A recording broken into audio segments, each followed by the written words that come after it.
Il était en train de mourir devant la porte du commerce lorsqu'elle apparut. Et à ce moment-là, aucun des deux ne savait que cette rencontre changerait tout pour toujours. Pouvez-vous imaginer vivre si seul qu'oublier de manger pendant des jours semble normal? Si rejeté par sa propre famille que dormir dans une chambre de charité devient son seul foyer. Mais cette histoire s'est déroulée dans la campagne de l'Ardèche, en mars 1928, quand le destin décida que deux cœurs brisés devaient se rencontrer. Si vous regardez cette histoire maintenant, laissez-nous en commentaire d'où vous la regardez, votre nom et votre âge. J'adore savoir qui suit ces histoires de dépassement et d'amour véritable. Et si vous n'êtes pas encore abonné à la chaîne, abonnez-vous maintenant et activez la clochette pour ne manquer aucune histoire émouvante comme celle-ci. La fièvre commença un jeudi matin, mais Valentin Dubois l'ignora. Il avait 38 ans et depuis 3 ans, il vivait comme s'il était déjà mort. Le soleil était encore bas quand il sentit un frisson lui parcourir le dos. Cette sensation de glace dans les os, même avec la chaleur de mars pesante dans l'air.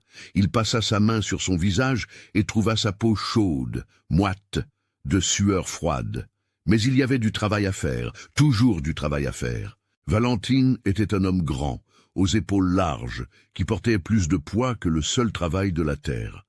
Ses cheveux châtains foncés avaient des mèches grises aux tempes, des marques qui n'étaient pas là 3 ans auparavant. Ses grandes mains calleuses tenaient la houe avec une force automatique, des mouvements que son corps connaissait sans avoir besoin de penser. Mais c'étaient ses yeux qui racontèrent la véritable histoire, des yeux marrons qui un jour avaient brillé de joie et qui maintenant ressemblaient à 2 puits profonds, vides, sans lumière. La ferme se trouvait à 2 lieues du village de Saint-Georges, une bonne parcelle de terre avec une maison en bois peinte en blanc, qui fut jadis belle. La peinture s'écaillait sur les murs.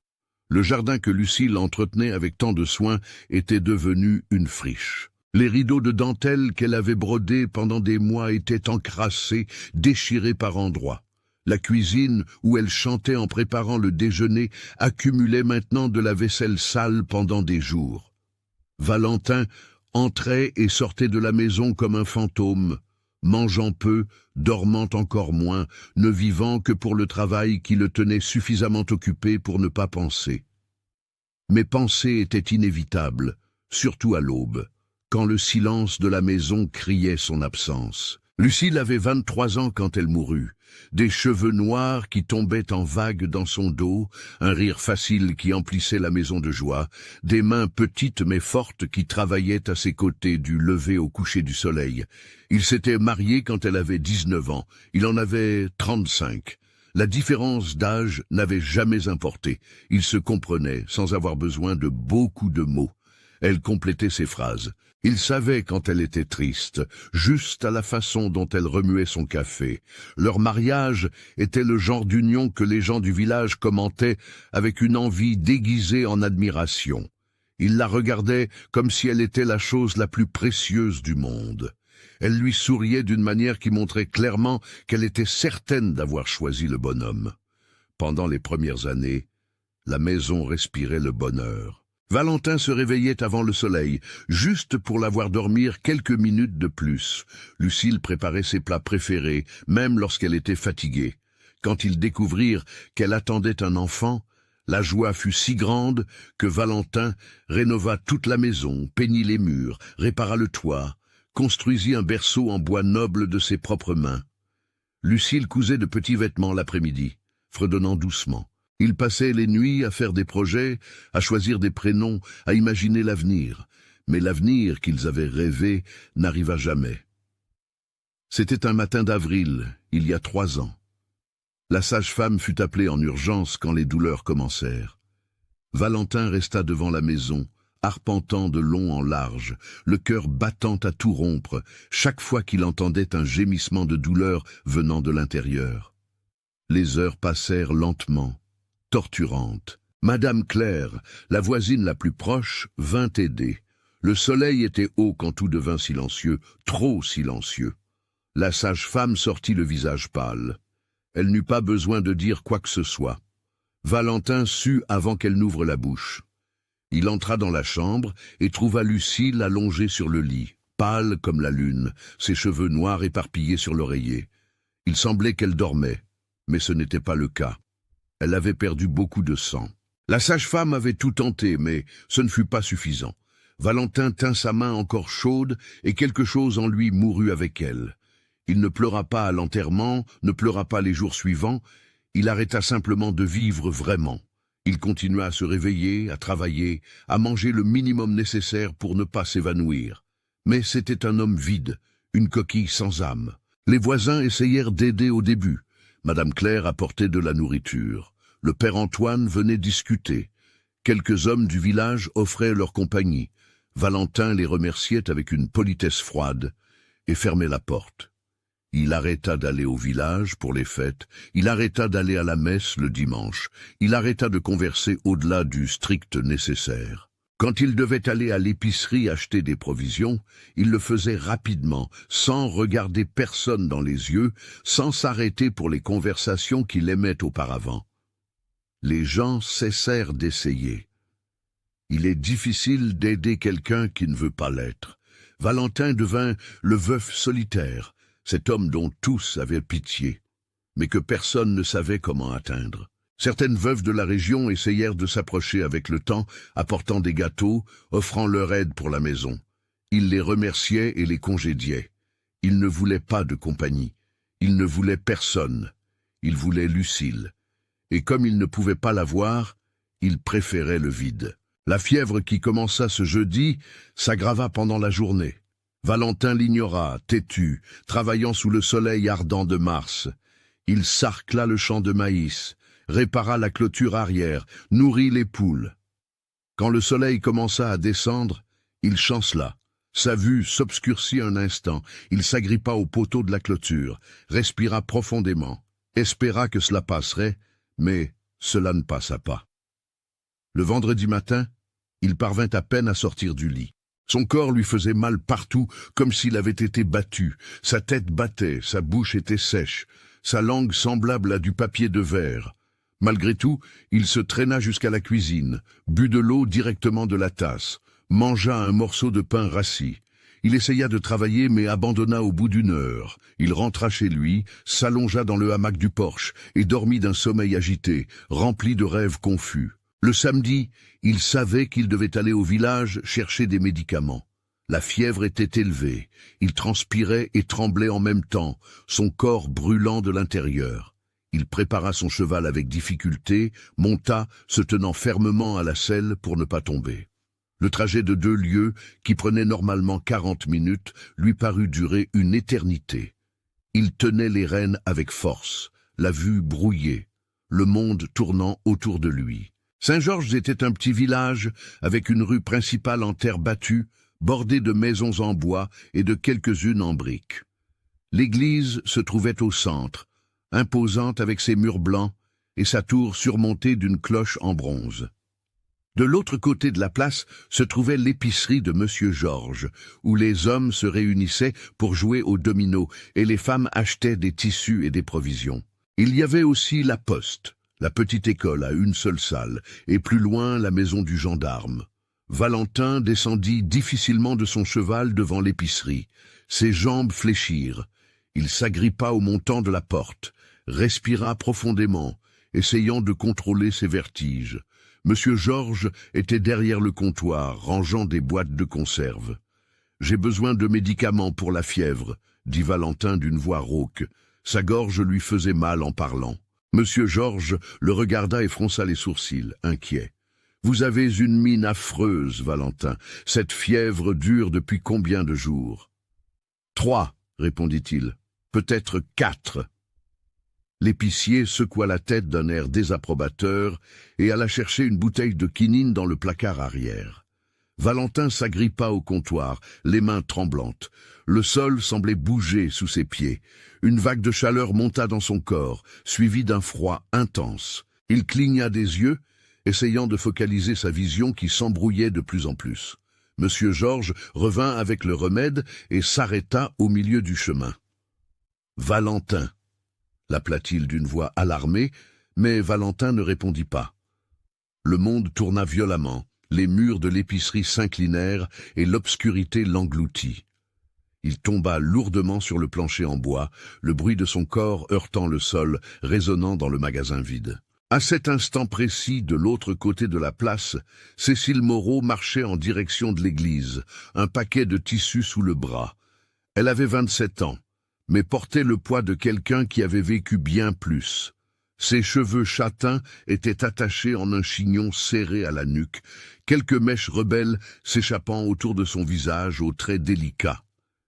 Ses yeux verts, qui auraient pu être beaux si on leur avait permis de briller, était fatigué. Sa peau claire avait la pâleur de celle qui passe des journées entières à coudre dans une pièce sans fenêtre. La robe qu'elle portait était simple, en coton bleu marine, déjà délavé à force d'être lavé, rapiécé au coude avec soin pour que les rapiessages ne se voient pas trop. Ses chaussures étaient usées, mais propres. Tout chez elle était ainsi. Pauvre, mais digne, simple, mais soigné. Car Cécile avait de la fierté, même quand le monde conspirait pour lui enlever même cela. Elle était née à Saint-Georges, fille de monsieur Armand Moreau, propriétaire de l'une des plus grandes fermes de la région. La famille Moreau était traditionnelle, respectée, craignée. Le père était un homme de poigne qui avait bâti sa fortune avec le café et le bétail, qui allait à la messe tous les dimanches au premier rang, qui faisait des dons aux œuvres de l'Église et attendait de la révérence en retour. Sa mère, Eulalie, était morte quand Cécile avait 15 ans, emportée par une pneumonie lors d'un hiver rigoureux. Cécile avait grandi en sachant broder, coudre, cuisiner, toutes les qualités qu'une jeune fille de bonne famille devait posséder. Elle était intelligente, apprit à lire et à écrire avec facilité. Elle aimait les livres que le curé lui prêtait, mais l'intelligence chez une femme était vue avec méfiance. Son père disait qu'une femme qui pensait trop s'attirait des ennuis. Elle avait 2 frères aînés, Augustin et Félix, qui avaient hérité de la dureté de leur père sans hériter de son sens de la justice. Ils traitaient Cécile comme une propriété familiale, quelque chose à négocier quand le moment serait venu. Et le moment, selon eux, arriva quand elle eut 25 ans. Ce fut le père lui-même qui l'annonça pendant le dîner d'une voix ferme, sans laisser de place à la discussion. « J'ai arrangé ton mariage avec le commandant Olivier Fournier. C'est un veuf, il a des biens, il te donnera une vie confortable. Le mariage est le mois prochain. » Cécile sentit son sang se glacer. Le commandant Olivier avait 58 ans, était veuf pour la 3e fois, et avait la réputation d'un homme violent qui battait ses épouses. Les 2 premières étaient mortes dans des circonstances que les gens commentaient à voix basse. La 3e s'était enfuie chez sa famille et ne s'était jamais remariée. « Je ne l'épouserai pas, » dit Cécile, la voix ferme, malgré la peur. Le silence qui tomba sur la table fut lourd comme du plomb. Armand leva les yeux lentement, sa fourchette suspendue en l'air. « Comment as-tu dit ?»« J'ai dit que je n'épouserais pas le commandant Olivier, » répéta-t-elle, les mains tremblantes sous la table, mais le regard ferme. « C'est un homme mauvais, tout le monde le sait. » La main de son père frappa la table avec tant de force que les assiettes sautèrent. « Tu n'as pas le choix, » tonna-t-il, la voix résonnant dans la pièce. « Je suis ton père et j'ai décidé de ton avenir. Tu te marieras, point final. » Mais Cécile ne céda pas. Pour la première fois de sa vie, elle fit face à son père. « Je ne le ferai pas, » répéta-t-elle. « Vous pouvez faire ce que vous voulez, mais je n'épouserai pas cet homme. » S'ensuivit une semaine d'enfer. Le père tenta la persuasion, puis les menaces, puis les punitions, l'enferma dans sa chambre, lui interdit de manger. Rien ne fonctionna. Cécile, pour la première fois, découvrit qu'elle avait une colonne vertébrale en acier. Elle préférait mourir de faim plutôt que d'épouser un homme qui, elle le savait, la détruirait. Quand le père réalisa qu'elle ne céderait pas, la décision fut rapide et brutale. Si tu ne veux pas faire partie de cette famille, alors pars, prends tes affaires et va-t'en. Tu es morte pour nous. Cécile fut expulsée de chez elle un froid matin de juin, il y a 2 ans. Elle emporta une valise avec quelques vêtements, un peu d'argent qu'elle avait économisé et la machine à coudre de sa mère. Ses frères ne dirent pas un mot. Son père ne regarda pas en arrière. La maison, qui avait été la sienne toute sa vie, lui ferma la porte et Cécile se retrouva seule au monde, à 25 ans. Le père Antoine fut celui qui l'accueillit. Il lui offrit la petite chambre au fond du presbytère, un espace humide et sombre qui servait à ranger les affaires de l'église. Cécile transforma cela en foyer, nettoya chaque recoin, blanchit les murs avec le peu d'argent qu'elle avait, accrocha un rideau à la minuscule fenêtre, installa la machine à coudre et commença à travailler. Au début, ce fut difficile. Les femmes du village la regardaient avec un mélange de pitié et de jugement. La fille rebelle des Moreau, la jeune femme qui avait défié son père et avait été expulsée. Certaines avaient de la compassion, mais ne le montraient pas par peur de déplaire à Armand, qui avait du pouvoir dans la région. D'autres l'évitaient simplement, comme si la rébellion était une maladie contagieuse. Mais Cécile cousait bien, très bien. Peu à peu, certaines femmes commencèrent à commander des rapiessages, puis de simples robes, puis des trousseaux. Elles facturaient peu, travaillaient avec soin, livraient dans les délais. La réputation de couturière compétente grandit lentement, mais grandit. Ce n'était pas une vie facile. L'argent qu'elle gagnait suffisait à peine pour la nourriture et les tissus. Mais c'était une vie libre, et cela valait plus que le confort. Pourtant, la solitude pesait. Cécile vivait seule, mangeait seule, travaillait seule. Les autres jeunes femmes du village avaient une famille, des fiancés, des amis. Elle avait sa machine à coudre et la chambre au fond de l'église. Les nuits froides, allongée sur le matelas mince, elle se demandait parfois si elle avait fait le bon choix, si cela n'aurait pas été plus facile d'accepter le mariage, de vivre dans le mensonge, d'avoir au moins le confort matériel. Mais alors, elle se souvenait du regard froid du commandant Olivier, des histoires qu'elle avait entendues à son sujet, et elle savait qu'elle avait bien choisi. Elle préférait être libre et pauvre que prisonnière dans une cage dorée. Cette certitude était ce qui la maintenait debout. Ce samedi de mars, Cécile revenait de chez Madame Simone, qui lui avait commandé une nouvelle robe pour le baptême de son petit-fils. Le paiement avait été bon. 1000 francs, assez d'argent pour acheter du tissu neuf et avoir de la nourriture pour toute la semaine. Elle traversait la place en pensant à s'arrêter à l'épicerie pour acheter du fil quand elle entendit le cri. Monsieur Georges était à la porte de l'épicerie, agitant les bras désespérément. « Belle aide! Un homme s'est évanoui ici !» Cécile ne réfléchit pas à deux fois, laissa tomber son paquet et courut. Quelques hommes qui étaient sur la place s'approchèrent également. Quand elle entra dans l'épicerie, elle vit Valentin étendu sur le sol, inconscient, le visage rouge de fièvre, le corps trempé de sueur. « Il a besoin d'eau et de compresses froides, » dit Cécile d'une voix ferme, s'agenouillant à côté de lui. « Depuis combien de temps est-il ainsi ?»« Il vient de tomber, » répondit Monsieur Georges, les mains tremblantes. « Il est venu chercher des médicaments pour la fièvre. Je suis allé les chercher, et quand je suis revenu, il est tombé. » Cécile posa sa main sur le front de Valentin et sentit la chaleur intense. La fièvre était très élevée, dangereuse. « Nous devons l'emmener quelque part où il pourra se reposer, » dit-elle, regardant autour d'elle. « Ah, quelqu'un le connaît ?»« C'est Valentin Dubois, » dit l'un des hommes, « le veuf qui vit à la ferme du côté du ruisseau.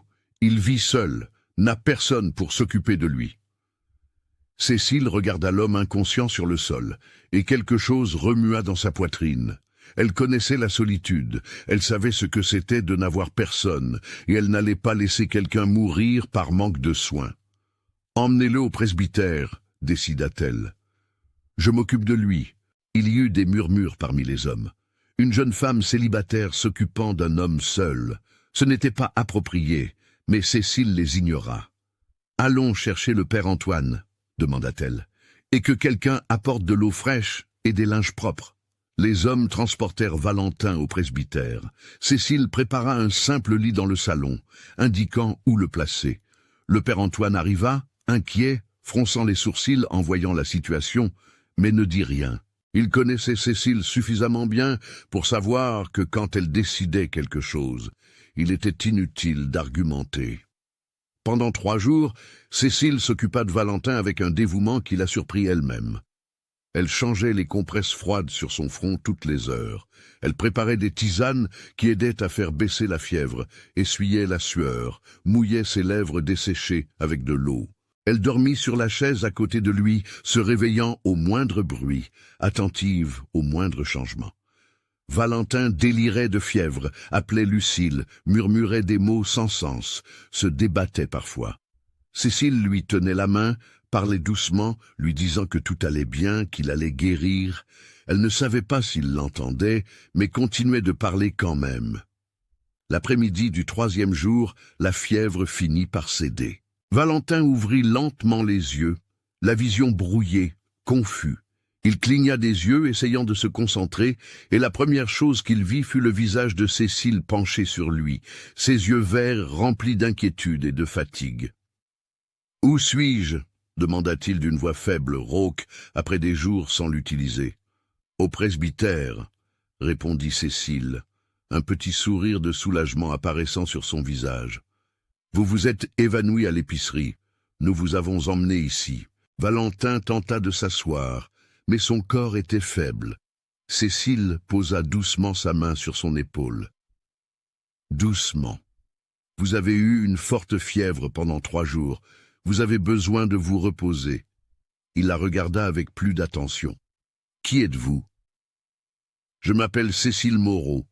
Je me suis occupé de vous. »« Pourquoi » demanda-t-il, sincèrement confus. « Vous ne me connaissez pas. » Cécile hésita. « Bonne question. Pourquoi s'était-elle tant souciée? Pourquoi avait-elle passé 3 jours sans dormir à s'occuper d'un étranger? Parce que personne ne devrait être seul quand il est malade. Elle dit finalement, et parce que je sais ce que c'est de n'avoir personne. Quelque chose dans la façon dont elle dit cela, dans la tristesse qui passa rapidement dans ses yeux verts, toucha Valentin d'une manière qu'il n'avait pas ressentie depuis 3 ans. Pour la première fois depuis la mort de Lucile, il regarda une autre personne et la vit vraiment.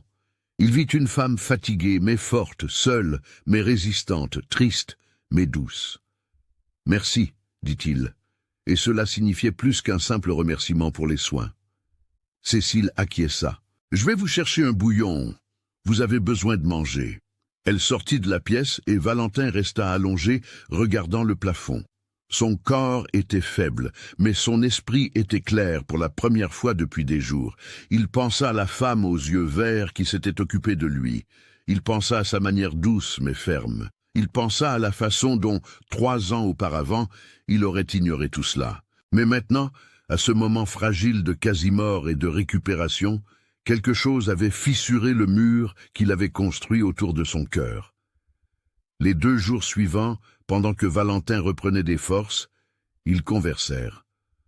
Au début, juste de petits échanges, des informations de base.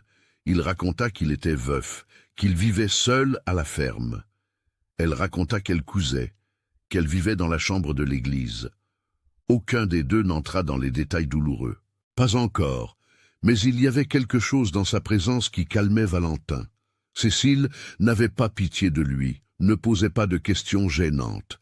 Elle était simplement là, le soignant, conversant quand il voulait converser, restant dans un silence confortable quand il préférait le silence. Et il y avait quelque chose dans sa présence qui réconfortait Cécile. Valentin ne la jugeait pas. Il ne demanda pas pourquoi elle vivait à l'église, pourquoi elle était seule. Il acceptait simplement, la remerciait des soins avec une sincérité qui ne semblait pas forcée. Le matin où Valentin dit qu'il était assez bien pour rentrer chez lui, ils étaient tous les deux dans le petit jardin derrière l'église. Le soleil de mars était doux, agréable. Cécile avait apporté du thé et du pain avec de la confiture. « Votre maison à la ferme » commença Valentin, hésitant. « Ça doit être difficile de s'en occuper seul. » Cécile le regarda, curieuse. « Oui, » admit-il. « Je n'ai pas le talent pour ces choses. La maison est à l'abandon. Je ne fais que travailler et dormir. » Elle acquiesça, comprenant. Elle voyait qu'il était un homme brisé par la perte, vivant en pilote automatique. Elle connaissait le genre de vide qu'il portait, peut-être pas le même type que le sien, mais un vide quand même. Je pensais, continua Valentin, les mots sortant lentement, comme s'il testait chacun d'eux. Ah, si vous ne voudriez pas travailler à la ferme comme gouvernante, prendre soin de la maison, préparer les repas, je paierais et vous auriez votre propre chambre, de la nourriture, un meilleur confort que... Il gesticula vaguement vers la petite chambre sombre où elle vivait. Cécile resta silencieuse un long moment. La proposition était tentante, vivre à la ferme avec de l'espace, de l'air frais, un travail digne, mais elle savait aussi ce que cela signifierait, une jeune femme célibataire vivant avec un homme veuf. Les langues du village allaient se délier. Ils parlaient déjà d'elle, imaginée avec cette raison supplémentaire. Mais alors elle regarda la chambre sombre au fond de l'église, où la machine à coudre tenait à peine. Elle regarda ses mains calleuses à force de travailler. Elle pensa aux nuits solitaires, à la vie qui n'était que survie, et prit sa décision. « J'accepte, dit-elle. Valentin laissa échapper un soupir qu'il ne savait pas retenir. « Quand pouvez-vous commencer ?»« Demain, si vous voulez. Demain ?» Alors, ils se regardèrent un long moment, et quelque chose passa entre eux. Ce n'était pas encore de l'amour. Non, c'était de la reconnaissance. Deux naufragés qui avaient trouvé une planche de salut l'un dans l'autre. Deux solitaires qui n'avaient peut-être pas besoin d'être si seuls. Le lendemain, Cécile rangea ses quelques affaires dans une valise. Elle remercia le père Antoine, qui la regarda avec inquiétude, mais dit seulement qu'elle serait toujours la bienvenue si elle avait besoin de revenir. Elle monta dans la charrette de Valentin avec sa machine à coudre, et ils s'engagèrent sur le chemin de terre en direction de la ferme. La maison qu'elle trouva était pire qu'elle ne l'imaginait. Belle de l'extérieur, mais complètement à l'abandon à l'intérieur, vaisselle sale empilée dans l'évier, vêtements éparpillés, poussière épaisse sur chaque surface, toiles d'araignée dans les coins, le jardin de devant complètement envahi par la végétation. C'était la maison de quelqu'un qui avait renoncé à vivre. Cécile ne dit rien, se retroussa simplement les manches de sa robe et commença à travailler. Valentin lui montra la chambre qui serait la sienne, une pièce simple mais spacieuse, avec un lit en fer et une armoire en bois. Il y avait une grande fenêtre qui donnait sur le verger arrière. La lumière naturelle y entrait généreusement. C'était un palais, comparé à la chambre de l'église. « Je vous laisse vous installer, » dit Valentin à la porte. « Si vous avez besoin de quoi que ce soit, je serai au champ. » Il sortit, et Cécile resta seule dans la chambre. Elle posa la valise sur le lit, se dirigea vers la fenêtre, regarda le verger, des poiriers chargés de fruits, des cerisiers, un parterre de fleurs qui fut jadis beau et pouvait le redevenir. Elle respira profondément l'air frais qui sentait la terre mouillée et la végétation. Pour la première fois depuis 2 ans, elle sentit quelque chose dont elle avait oublié le nom. Il lui fallut un instant pour reconnaître l'espoir. Petit, fragile, mais là. Dans les jours qui suivirent, Cécile transforma la maison. Elle nettoya chaque recoin, lava les rideaux, organisa la cuisine, coupa les herbes du jardin, cuisina des repas que Valentin mangeait en silence, mais elle remarqua qu'il mangeait tout, contrairement à avant où il touchait à peine la nourriture. Elle laissait des fleurs fraîches sur la table de la cuisine. Elle ouvrait les fenêtres pour laisser entrer le soleil. La maison commença à respirer de nouveau et Valentin commença à percevoir des changements en lui-même. Il attendait avec impatience l'heure du déjeuner, non pas pour la nourriture, mais pour la compagnie. Cécile racontait de petites histoires pendant qu'il mangeait. Rien de profond, juste de petites observations sur la journée, sur les oiseaux qu'elle avait vus, sur la recette qu'elle avait apprise de sa mère. Valentin écoutait et parfois même souriait. De petits sourires, mais c'étaient des sourires. Un après-midi, il réparait la clôture quand la pluie arriva soudainement, une de ces averses estivales. Valentin courut à la maison trempé, et Cécile l'attendait déjà avec une serviette et du thé chaud. Elle avait préparé des biscuits. Ils s'assirent dans la cuisine, écoutant la pluie battre sur le toit de zinc, buvant du thé, mangeant des biscuits encore tièdes. Vous êtes doué pour ça, dit Valentin soudain. Doué pour quoi? Demanda Cécile. À faire d'une maison un foyer. Elle le regarda, surprise. C'était le commentaire le plus personnel qu'il lui ait fait depuis son arrivée. Merci, répondit-elle doucement. Cela faisait longtemps que je n'avais pas ressenti ça. Il continua, et il y avait de la douleur, mais aussi quelque chose de plus. Qu'il y ait quelqu'un ici, que je ne sois pas seul. Cécile sentit son cœur se serrer. Je sais ce que c'est, dit-elle doucement. La solitude. Il y a des nuits où elle pèse si fort qu'on arrive à peine à respirer. Valentin la regarda dans les yeux, vraiment, et y vit la même douleur qu'il portait. Des raisons différentes, le même résultat. 2 personnes seules au monde. « Pourquoi vivez-vous seul ?» demanda-t-il. « Vous êtes jeune, jolie, vous travaillez bien, vous devriez avoir une famille, un mari. » Cécile hésita. Personne ne lui avait posé cette question directement. « J'ai une famille, dit-elle finalement, mais ils ne veulent plus de moi. » Et lentement, sous la pluie qui tombait dehors et le thé qui refroidissait dans les tasses, elle raconta. Elle raconta le mariage arrangé, le refus, l'expulsion.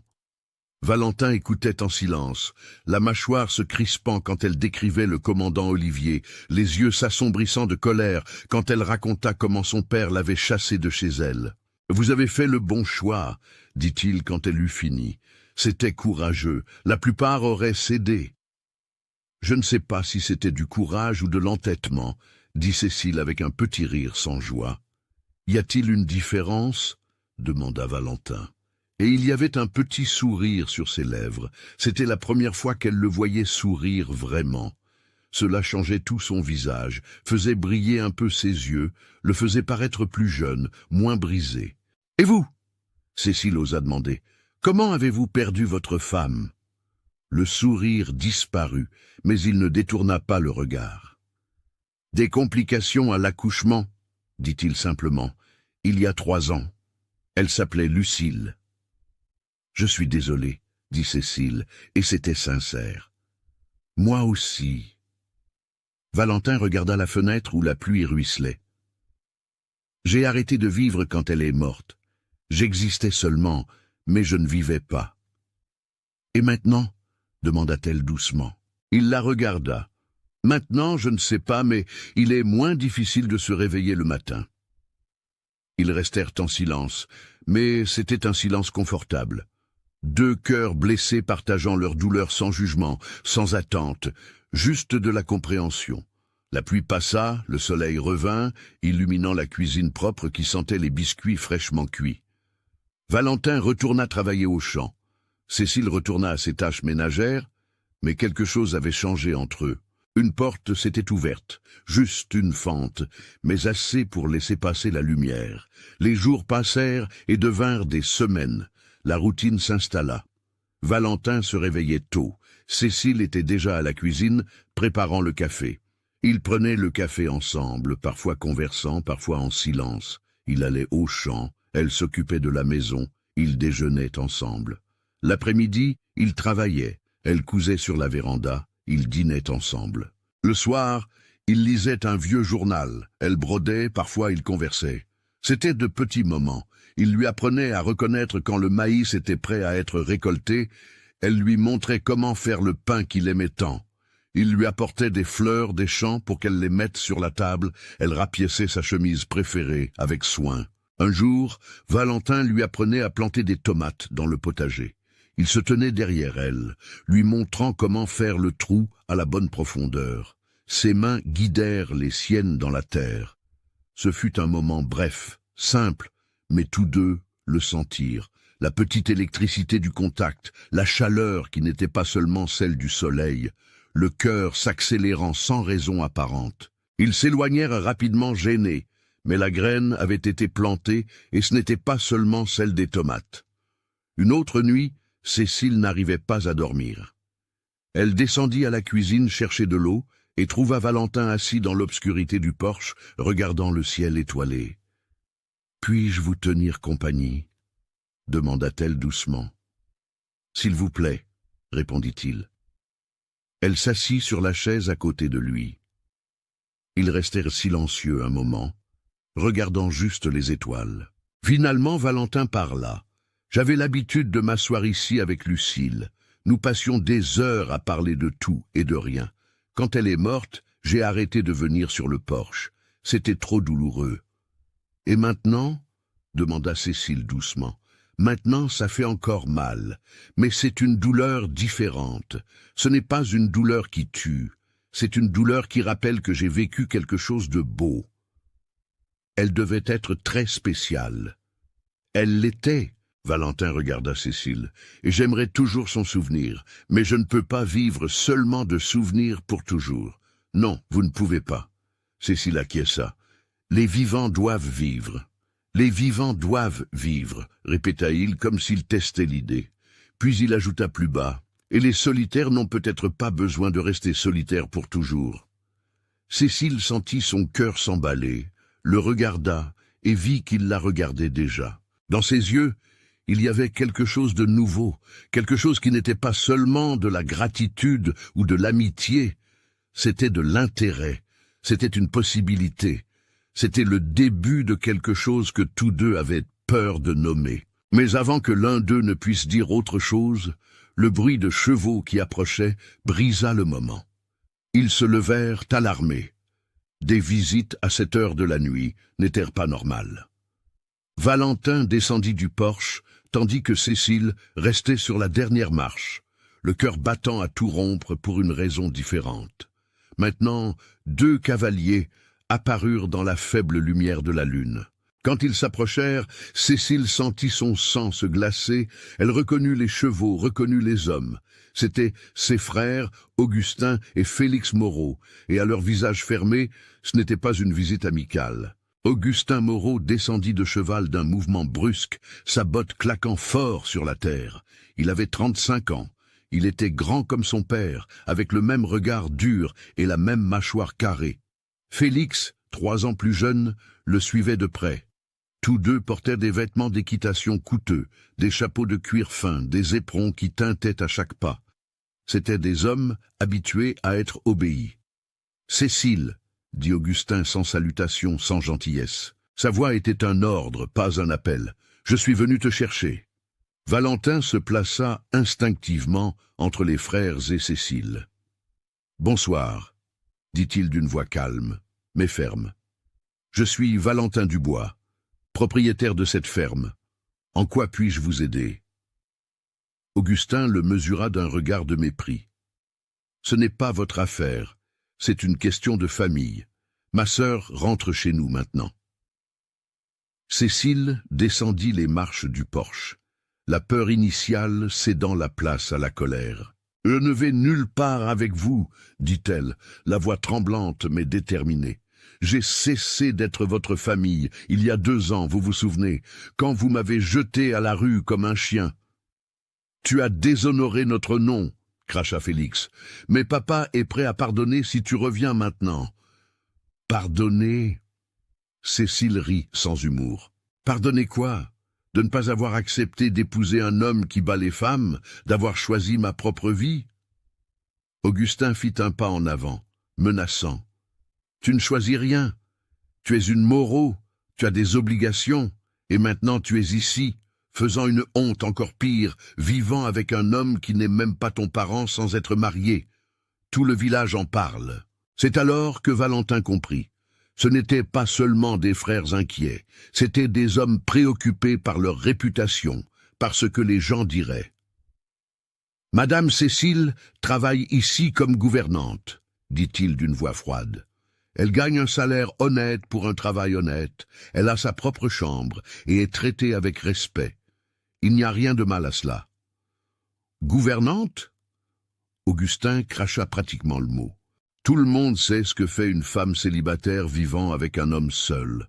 Vous êtes en train de ruiner ce qui reste de sa réputation, et la nôtre avec. Valentin sentit la colère monter pour la première fois depuis des années. Une vraie colère, le genre qui fait bouillir le sang. « Faites attention à ce que vous dites sur ma propriété, » avertit-il. « Madame Cécile est une femme honorable. Ceux qui la ruinent, ce sont vous qui l'avez expulsée quand elle en avait le plus besoin. Félix posa sa main sur sa hanche où il portait un revolver, un geste subtil mais clair de menace. Nous ne voulons pas de problème, dit-il. Nous voulons juste ramener notre sœur là où elle appartient. Je n'appartiens à aucun endroit où vous êtes, dit Cécile.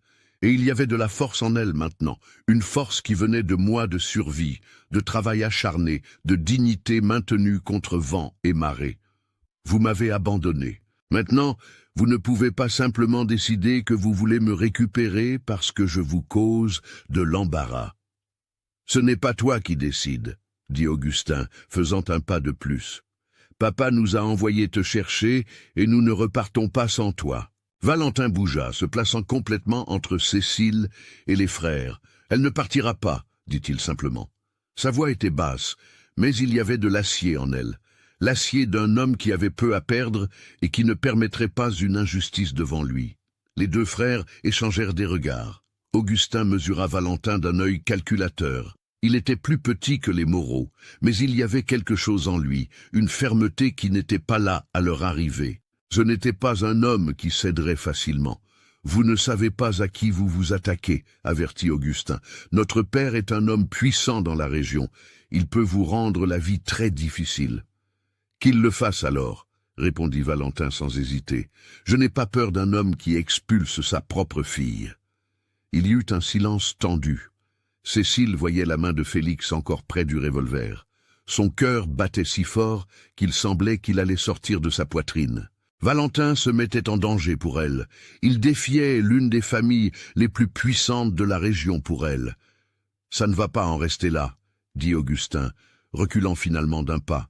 « Vous regretterez de vous être mêlé de ce qui ne vous regarde pas. »« J'ai déjà regretté beaucoup de choses dans ma vie, » dit Valentin. « Défendre une femme honnête n'en fera pas partie. » Les frères montèrent à cheval avec une colère contenue.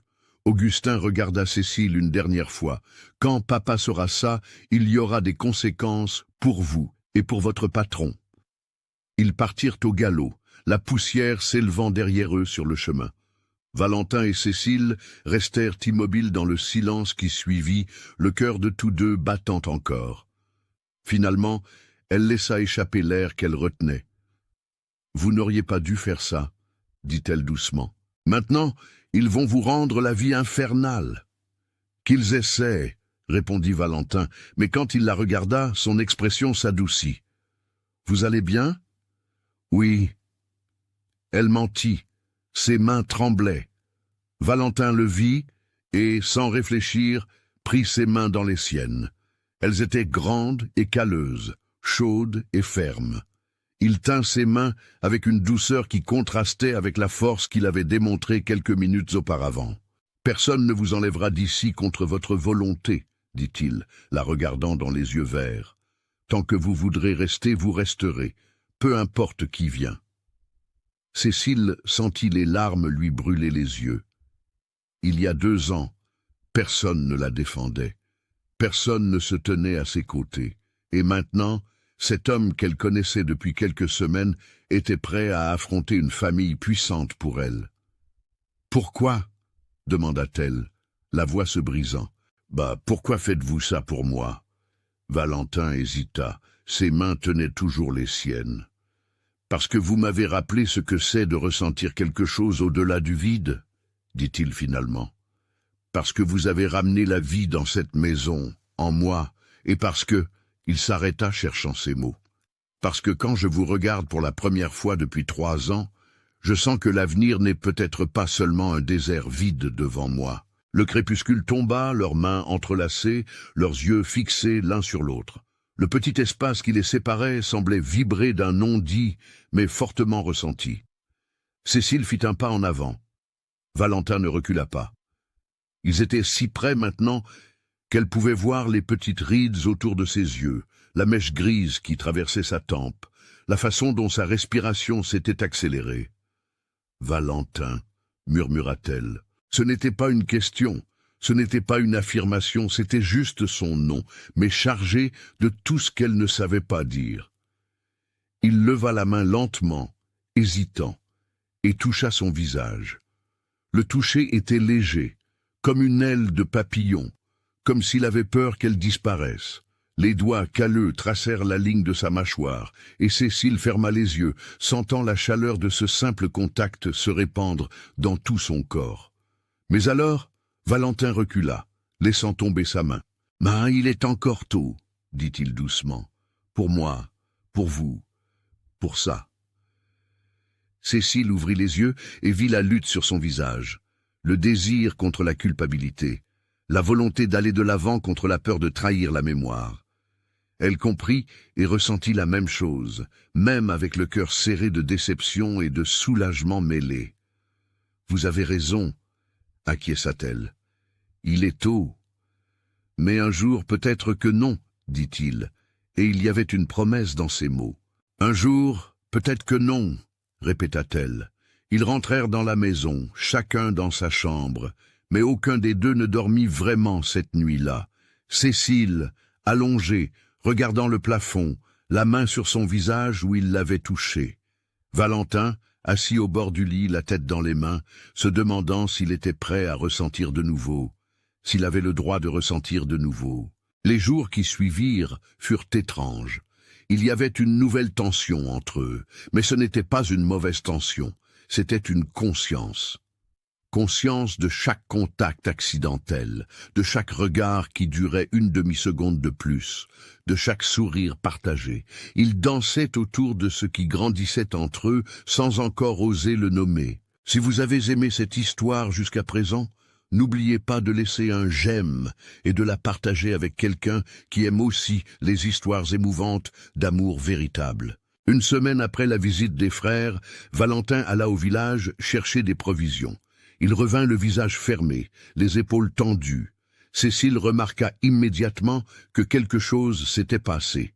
« Qu'y a-t-il » demanda-t-elle en l'aidant à décharger les sacs. « Votre père, » dit Valentin, « il raconte des histoires sur nous dans le village, disant que nous vivons dans le péché, que vous êtes... » Il hésita, ne voulant pas répéter les mots cruels. « Que je me vends » compléta Cécile d'une voix amère. Ce n'était pas une surprise. Elle savait que son père n'allait pas laisser cela passer.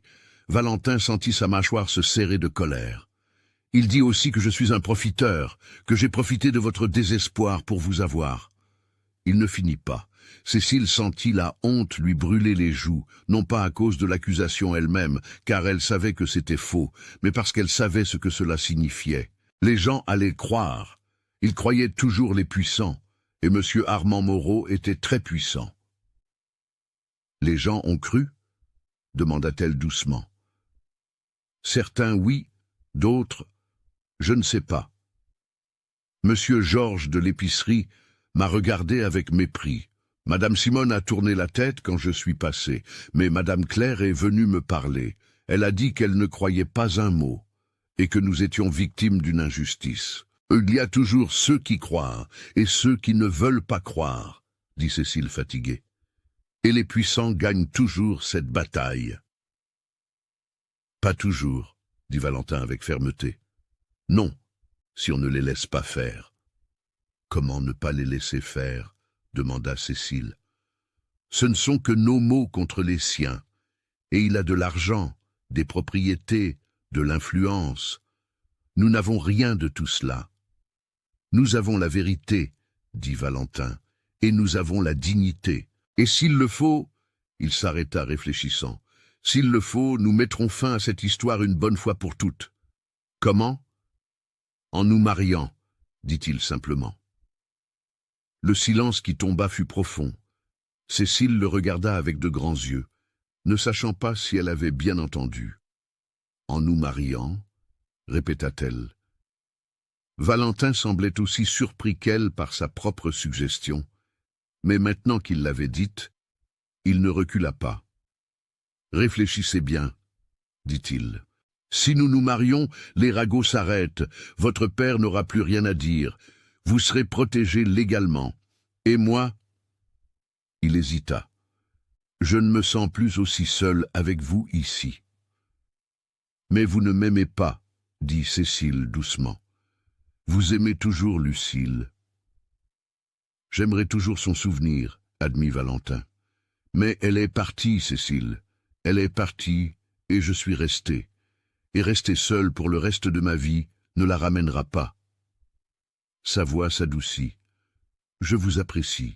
J'aime votre compagnie. J'aime la façon dont vous faites de cette maison un foyer. J'aime me réveiller en sachant que vous êtes ici. Ce n'est pas la même chose qu'avec Lucille, mais c'est quelque chose et peut-être que quelque chose est suffisant pour commencer. Cécile sentit son cœur se serrer. Une partie d'elle voulait crier oui, qu'elle acceptait, mais une partie d'elle, la partie sensée, hésitait. « Et vous ?» demanda Valentin. « Vous ressentez quelque chose pour moi ? Ou est-ce seulement de la gratitude pour l'abri que je vous ai donné ?» Elle réfléchit à la question. Ce n'était pas seulement de la gratitude, elle le savait. C'était la façon dont son cœur s'accélérait quand il entrait dans la pièce. C'était la façon dont elle cherchait des excuses pour rester près de lui. C'était la façon dont elle souriait seule quand il faisait un commentaire amusant. C'était la façon dont elle avait ressenti une peur sincère quand ses frères l'avaient menacée. « Ce n'est pas seulement de la gratitude, » admit-elle finalement. « Je me soucie de vous plus que je ne le devrais pour une gouvernante. Je m'inquiète quand vous partez et tardez. Je suis heureuse quand vous arrivez. J'aime discuter avec vous à la fin de la journée. J'aime la façon dont vous me regardez, comme si je valais quelque chose. »« Vous valez, » dit Valentin avec intensité. « Vous valez beaucoup. » Ils se regardèrent un long moment. Ce n'était pas une déclaration d'amour passionné. Ce n'était pas un roman de contes de fées. C'était quelque chose de plus réel, de plus solide. C'étaient deux adultes blessés, trouvant réconfort et possibilité l'un dans l'autre. « Alors, on se marie ?» demanda Valentin. « On se marie », confirma Cécile. Ce ne fut pas une demande romantique. Il n'y eut pas de genoux à terre, pas d'anneaux, pas de mots fleuris d'amour éternel, mais c'était honnête, c'était réel, et d'une certaine manière, c'était parfait pour eux. Ils se marièrent 2 semaines plus tard, lors d'une simple cérémonie à la chapelle du village. Le père Antoine officia, bien qu'il ait exprimé des inquiétudes en privé. Madame Claire et son mari furent les témoins. Quelques personnes seulement assistèrent, celles qui ne croyaient pas au ragot ou qui ne s'en souciaient pas. Cécile portait une simple robe de coton blanc, qu'elle avait cousue elle-même. Il n'y avait pas de voile, pas de couronne de fleurs, mais elle était belle, les cheveux lâchés pour la première fois depuis que Valentin la connaissait, tombant en vagues châtains sur ses épaules. Ses yeux verts brillaient, non pas d'une joie incontrôlable, mais d'une espérance prudente. Valentin portait le costume qu'il avait gardé pendant des années, le même qu'il avait porté à son mariage avec Lucille.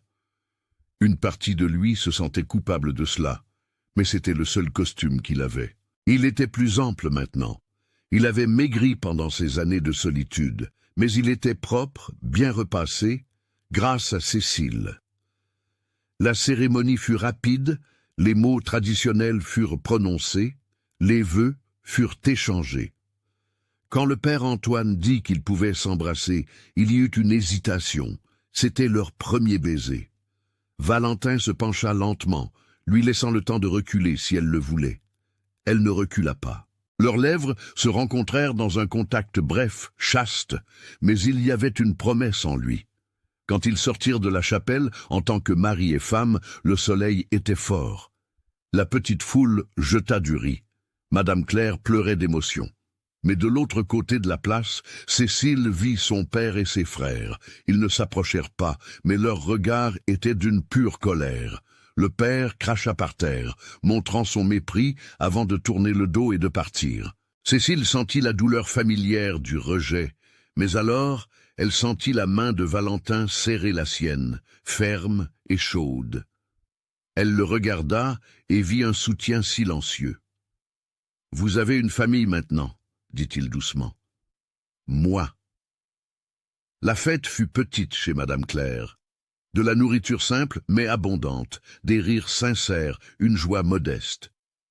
Valentin but un verre de vin, chose qu'il n'avait pas faite depuis des années.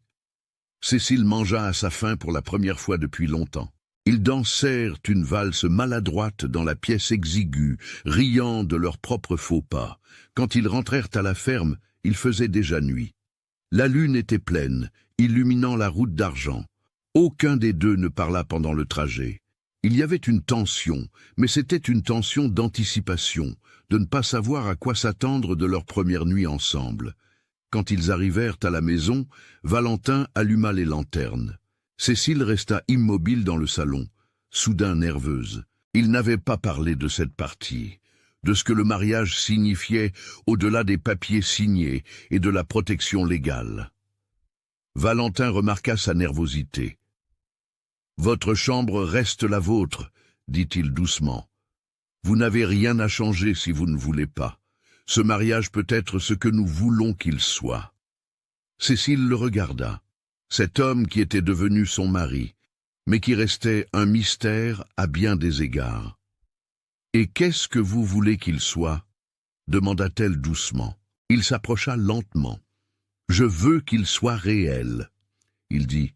« Je ne veux pas d'un mariage de façade, mais je ne veux pas non plus précipiter les choses. Je veux que nous ayons le temps de nous connaître vraiment, de voir si cela... » Il gesticula entre eux. « Si cela peut devenir quelque chose de plus ?»« Et si ça peut ?» demanda-t-elle. « Si ça peut, alors nous le construirons ensemble, » répondit Valentin. Lentement, correctement. Cécile acquiesça. Elle était soulagée et en même temps un peu déçue. C'était une confusion de sentiments qu'elle ne savait pas démêler. « Merci, dit-elle, de ne pas exiger, de me donner le choix. Vous aurez toujours le choix avec moi, promit Valentin. Ils se séparèrent pour leurs chambres respectives. Mais avant que Cécile ne ferme la porte, il l'appela. « Cécile !» Elle se retourna. « Je suis heureux que vous ayez accepté, dit-il. Heureux, vraiment. » Elle sourit et c'était un vrai sourire qui illuminait son visage. Moi aussi. Les jours passèrent et devinrent de nouveau des semaines, mais maintenant c'était différent. Ils étaient mari et femme, devant la loi et devant Dieu. Les ragots dans le village diminuèrent, remplacés par d'autres nouvelles. Le père de Cécile cessa de répandre des mensonges, réalisant probablement qu'il avait perdu cette bataille. Mais entre Valentin et Cécile, quelque chose grandissait. C'était de petites choses. Il commença à embrasser son front le matin avant de partir pour les champs. Elle commença à laisser sa main plus longtemps que nécessaire sur son épaule lorsqu'elle servait le dîner. Ils restaient à discuter plus tard, assis sur le porche sous les étoiles, partageant des histoires d'enfance, d'anciens rêves, des peurs secrètes. Une nuit, 2 semaines après le mariage, il y eut une violente tempête. Des éclairs zébraient le ciel, des coups de tonnerre secouaient la maison. Cécile lisait dans sa chambre quand elle entendit un léger coup à la porte. « Entrez, dit-elle. Valentin ouvrit la porte, hésitant. « Excusez-moi de vous déranger, je voulais juste voir si vous alliez bien. » « Vous avez peur des orages ?»« Un peu, admit-elle. Quand j'étais petite, ma mère restait avec moi pendant les orages. Depuis qu'elle est morte, je suis seule avec la peur. » Il hésita à la porte. « Voulez-vous de la compagnie ?»« Oui, dit-elle sans hésiter. » Valentin entra et s'assit sur la chaise près du lit. Ils conversèrent pendant que la tempête faisait rage dehors. Il raconta les orages qu'il voyait enfant, comment son père disait que ce n'étaient que des nuages qui se chamaillaient. Elle raconta comment sa mère chantait pour la calmer, elle et ses frères. À un moment de la nuit, Cécile s'endormit. Valentin allait partir, mais il la regarda dormir et quelque chose remua dans sa poitrine.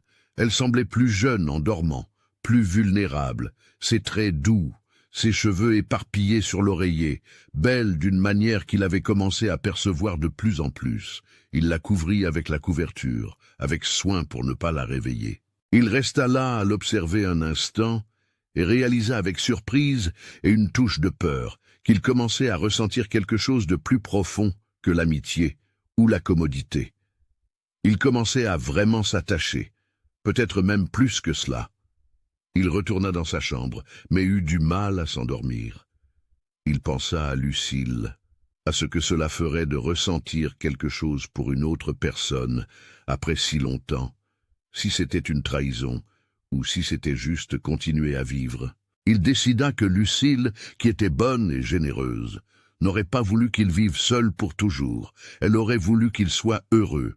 Et peut-être, juste peut-être, le bonheur était-il possible avec la femme aux yeux verts qui dormait dans la chambre d'à côté. Le lendemain matin, il se réveilla avec une odeur de café et de pain frais.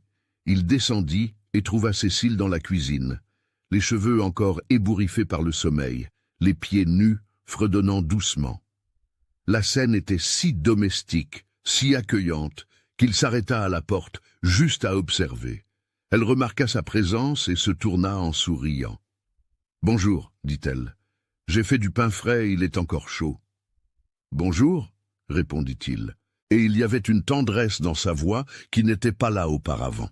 Ils prirent le café ensemble, comme toujours, mais il y avait quelque chose de différent dans l'air, une nouvelle douceur, une intimité qui allait au-delà du quotidien partagé. Plus tard, ce jour-là, Valentin réparait le toit de la grange quand il vit la charrette arriver. Il descendit de l'échelle, préparé à un problème, mais se détendit en voyant que c'était seulement Madame Claire avec un panier couvert.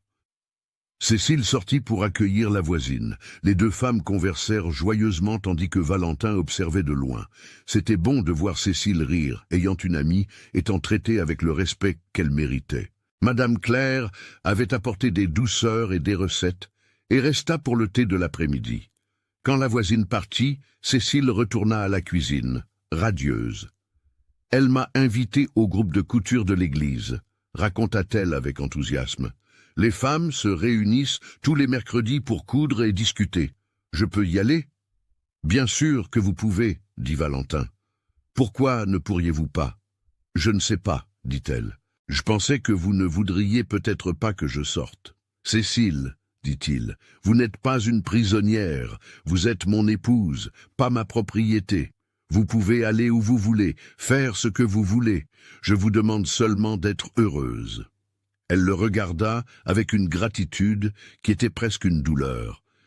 Personne ne lui avait jamais dit quelque chose comme ça. « Merci, » murmura-t-elle. Il s'approcha, et pour la première fois depuis leur mariage, la serra dans ses bras. Ce n'était pas une étreinte passionnelle, c'était une étreinte de réconfort, de tendresse. Elle posa sa tête sur sa poitrine, écoutant son cœur battre fermement. Ses bras autour d'elle étaient forts, mais doux.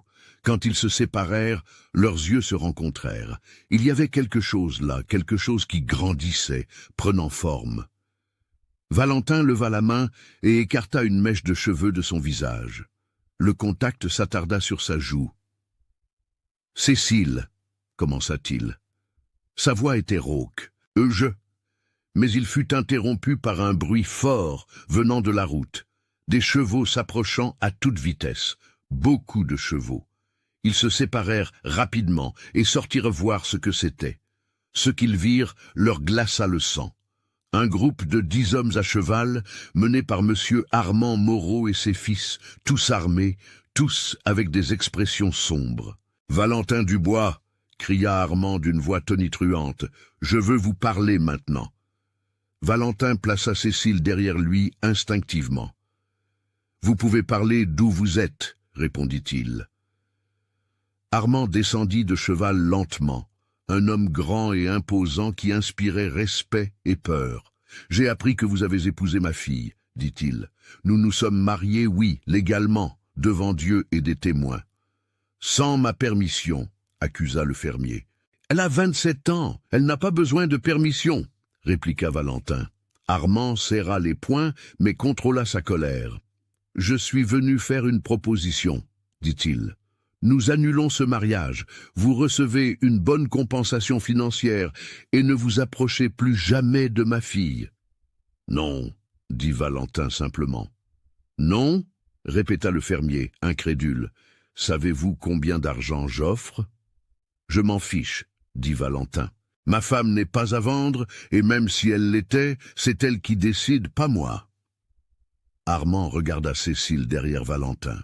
« Vous, jeune femme, vous avez encore une chance de réparer votre erreur. Rentrez à la maison. Nous annulons ce mariage ridicule et vous épousez quelqu'un de vrai. » Cécile fit un pas en avant, se plaçant aux côtés de Valentin. Non, pas derrière. Je suis déjà mariée à quelqu'un de vrai, dit-elle d'une voix ferme. Un homme qui me respecte, qui me donne des choix, qui ne me vend pas au plus offrant, chose que vous n'avez jamais été. Le silence fut profond. Augustin et Félix échangèrent des regards choqués. Personne ne parlait ainsi à monsieur Armand Moreau. « Vous le regretterez, » dit le père d'une voix dangereusement basse. « Tous les deux, je vais vous rendre la vie infernale. Je vais vous ruiner, Valentin. Je vais vous faire tout perdre. »« J'ai déjà tout perdu une fois, » dit Valentin. « J'ai survécu, je survivrai encore, si besoin est. » Armand monta à cheval avec une colère violente. « Ça ne s'arrête pas là !» promit-il, avant de partir au galop, les autres hommes le suivant. Quand ils se retrouvèrent seuls, Cécile laissa son corps trembler sous la tension accumulée. Valentin la serra fort et fermement. « Tout va bien, » murmura-t-il. « Je ne laisserai rien vous arriver. »« Et vous ?» demanda-t-elle, le regardant. « Peut-il vraiment vous ruiner ?»« Qu'il me ruine alors, » dit Valentin. « Certaines choses valent la peine d'être combattues. Vous en êtes une. » Et à ce moment-là, avec le soleil couchant derrière eux et le danger planant dans l'air, ils surent que ce qui grandissait entre eux était réel. C'était de l'amour, encore nouveau, encore fragile, mais c'était de l'amour, et il valait n'importe quelle bataille, n'importe quel sacrifice. Les menaces de M. Armand Moreau n'étaient pas vaines. Les jours qui suivirent, Valentin commença à sentir le poids du pouvoir du fermier. Le propriétaire de l'épicerie, où il achetait toujours, l'informa avec gêne qu'il ne pouvait plus lui vendre. La banque, où il gardait ses économies, refusa le prêt qui avait été préapprouvé pour acheter plus de terre. Les hommes qui l'embauchaient pour l'aider à la récolte se désistaient au dernier moment, clairement sous pression. Tout le village savait ce qui se passait. Armand utilisait son influence pour isoler Valentin, pour lui rendre la vie impossible, pour le forcer à regretter le mariage. C'était une guerre silencieuse, mais efficace. Valentin ne se plaignait pas. Il se réveillait avant le soleil, travaillait 2 fois plus pour compenser le manque d'aide. Il allait chercher des provisions dans un village voisin quand Saint-Georges lui fermait les portes. Mais Cécile voyait la fatigue s'accumuler sur son visage, les rides se creuser, les épaules se courber sous un poids invisible. Une nuit, elle le trouva assis dans la cuisine sombre, la tête dans les mains. Le compte de l'entrepôt était ouvert sur la table, des chiffres rouges criant le déficit. Elle alluma lentement la lanterne. « C'est grave ?» demanda-t-elle doucement. Il leva la tête. Ses yeux étaient fatigués, mais non vaincus. « Ça a été mieux, » admit-il, « mais nous allons nous en sortir. » Cécile s'assit à côté de lui et prit sa main dans la sienne. « C'est de ma faute, » dit-elle. Sa voix était chargée de culpabilité. « Si vous ne m'aviez pas épousé, rien de tout cela n'arriverait. »« Non, non, » dit Valentin fermement, se tournant pour la regarder dans les yeux. « Rien de tout cela n'est de votre faute. C'est la faute d'un homme cruel qui n'accepte pas que sa fille ait sa propre volonté. Vous n'avez pas choisi d'avoir ce père. Vous avez seulement choisi de vivre avec dignité. »« Mais vous en payez le prix ?» insista-t-elle. « Vous perdez tout à cause de moi. » Il lui serra la main. « Cécile, regardez-moi. » Elle obéit. « Avant que vous n'arriviez, j'avais une ferme, de l'argent, la paix. Mais savez-vous ce que je n'avais pas ? Une raison de me réveiller le matin, l'envie de vivre, l'espoir que demain serait meilleur qu'aujourd'hui. Vous m'avez donné tout cela, alors ne venez pas me dire que je perds. Je gagne ce qui compte vraiment. » Les larmes qu'elle retenait finirent par tomber. Valentin les essuya avec son pouce, délicatement. « Ne pleurez pas, » demanda-t-il. « Nous sommes plus forts ensemble qu'ils ne l'imaginent. » « Comment pouvez-vous en être si sûr ? » « Parce que j'ai déjà vécu sans rien à l'intérieur, » dit-il. « J'ai été un homme vide traversant la vie. Et je préfère 1000 fois être pauvre, mais vous avoir à mes côtés, que tout avoir, mais être de nouveau seul. Cécile se jeta dans ses bras, l'embrassant fort. Valentin la serra, enfouissant son visage dans ses cheveux, qui sentaient le savon et le romarin. Ils restèrent ainsi longtemps, se tenant l'un l'autre contre les tempêtes de la vie. Quand ils se séparèrent enfin, il y avait une nouvelle détermination dans leurs yeux. « Nous allons lui montrer qu'il ne peut pas nous briser, » dit Cécile. « Nous allons le faire, » acquiesça Valentin. Cécile commença à vendre ses travaux de couture avec plus d'ardeur. Elle allait de maison en maison dans les fermes voisines, offrant ses services. Elle brodait tard dans la nuit, les doigts douloureux, mais fermes. L'argent qu'elle gagnait aidait. Ce n'était pas beaucoup, mais c'était quelque chose. Valentin agrandit le potager, commença à élever plus de poules, vendait des œufs et des légumes dans le village voisin. Ils économisaient chaque centime, travaillaient côte à côte, se soutenaient mutuellement, et dans ce processus, l'amour entre eux grandissait. Ce n'était plus seulement du confort ou de la commodité, c'était un véritable partenariat, une admiration mutuelle, c'était se regarder l'un l'autre et sentir le cœur se réchauffer. C'était de petits contacts qui devenaient plus fréquents, plus intimes. C'était des rires partagés, même les jours difficiles. C'était construire quelque chose ensemble contre toute attente. Un après-midi, 2 mois après la menace d'Armand, Valentin était dans le verger, cueillant des poires, quand il vit Cécile s'approcher de lui. Elle portait une simple robe de coton bleu clair, les cheveux attachés, mais quelques mèches s'échappaient autour de son visage, rougi par le soleil. Elle souriait, et c'était un sourire qui illuminait tout autour d'elle. « J'ai réussi », annonça-t-elle en s'approchant. Madame Hélène de la ferme de l'autre côté de la rivière a commandé le trousseau complet pour sa fille qui va se marier. Ce sont 15 pièces. Ça fera presque 1000 francs. Valentin laissa tomber le panier de poires et la prit par la taille, la faisant tournoyer en l'air. Cécile cria de surprise et ensuite rit, ce rire franc et joyeux qu'il avait appris à aimer. Quand il la reposa par terre, ils restèrent immobiles, très près l'un de l'autre, les sourires disparaissant lentement, tandis que quelque chose de plus intense prenait place. « Cécile, » dit Valentin doucement, « puis-je vous embrasser vraiment cette fois ?»« S'il vous plaît, » murmura-t-elle. Il l'embrassa sous les poiriers avec le soleil de l'après-midi doré autour d'eux. Ce ne fut pas un baiser chaste et bref comme celui de la cérémonie. Ce fut un vrai baiser profond, chargé d'un sentiment qui avait été retenu trop longtemps. Ses mains sur sa taille, ses mains à elle sur sa poitrine, leur cœur battant vite, leur respiration mêlée. Quand ils se séparèrent, tous deux étaient à bout de souffle. « Je vous aime », dit Valentin, les mots sortant avant qu'il ne puisse réfléchir. « Pas de la même manière que ma chère Lucille. C'est différent, mais c'est réel et c'est fort. Et je vous aime. » Cécile sentit les larmes revenir, mais c'étaient de bonnes larmes cette fois. « Je vous aime aussi, » avoua-t-elle. « Je ne sais pas quand c'est arrivé, si c'est quand vous m'avez défendu contre mes frères, ou quand vous êtes tombé malade, et que je me suis réveillé en vous regardant, ou à un moment entre cela et maintenant. Mais c'est arrivé, et je vous aime. » Ils s'embrassèrent de nouveau, plus doucement cette fois, savourant le moment. Autour d'eux, le verger semblait célébrer, les arbres balançant dans la légère brise, les poires mûres pesant sur les branches, prêtes à être cueillies, tout comme leur amour était prêt à être pleinement vécu. Cette nuit-là, Cécile ne retourna pas dans sa chambre, elle resta avec Valentin et, pour la première fois depuis 3 ans, il ne dormit pas seul. Ils conversèrent tard, allongés côte à côte, les doigts entrelacés, partageant rêves et peurs et espoirs. Et quand ils s'endormirent enfin, ce fut un sommeil tranquille de ceux qui ont trouvé leur place. Les mois passèrent. L'automne arriva, peignant les arbres d'or et de rouge. Les récoltes furent bonnes, malgré toutes les difficultés.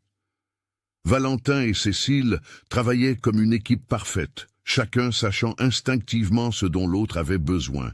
Elle apprit à travailler la terre.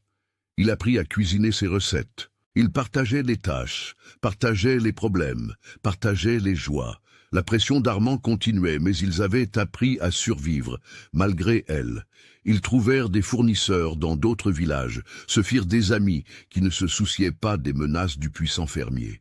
Madame Claire et son mari devinrent des amis proches, rendant fréquemment visite, apportant un soutien moral et pratique. Mais la situation ne pouvait pas durer éternellement. Quelque chose devait céder. Le changement survint un froid matin de juin. Valentin était allé dans le village voisin chercher des semences quand il croisa le père Antoine sur la route. Le prêtre semblait perturbé. « Valentin !» l'homme l'appela, lui faisant signe de s'arrêter. « Je dois vous parler, c'est important. » Ils s'arrêtèrent à l'ombre d'un grand arbre. Le prêtre respira profondément avant de parler. « Monsieur Armand prépare quelque chose. » dit-il. « J'ai entendu des commentaires. Il veut porter l'affaire en justice, prétendre que le mariage a été fait sous la contrainte, que vous avez profité de la situation vulnérable de Cécile. » Valentin sentit la colère brûler. « C'est un mensonge, » dit-il entre ses dents. « Je sais, » dit le père Antoine. « J'étais là, je les ai mariés. Je sais que c'était un choix libre des deux, mais Armand a de l'argent et de l'influence. Il peut convaincre un juge d'annuler le mariage. Et si cela arrive, il forcera Cécile à retourner chez lui. « Sur mon cadavre, » jura Valentin. « Cela pourrait en arriver là, » avertit le prêtre sombre. « Armand est un homme dangereux quand il est contrarié. Vous devez être prudent. » Valentin rentra chez lui, la nouvelle lourde dans sa poitrine. Il raconta tout à Cécile, qui devint pâle. La possibilité d'être forcé de retourner dans cette maison, à cette vie, était pire que la mort. « Je ne le permettrai pas, » promit Valentin.